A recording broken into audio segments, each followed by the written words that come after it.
Sama na rin natin yung bago nating kampiyon, si PNP Chief Nick Torrance.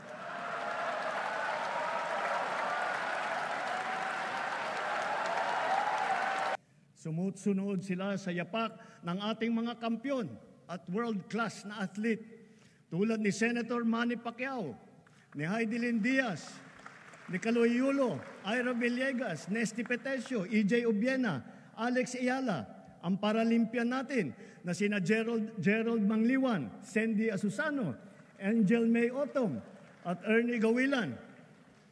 Sama na rin natin yung bago nating kampiyon, si PNP Chief Nick Torrance.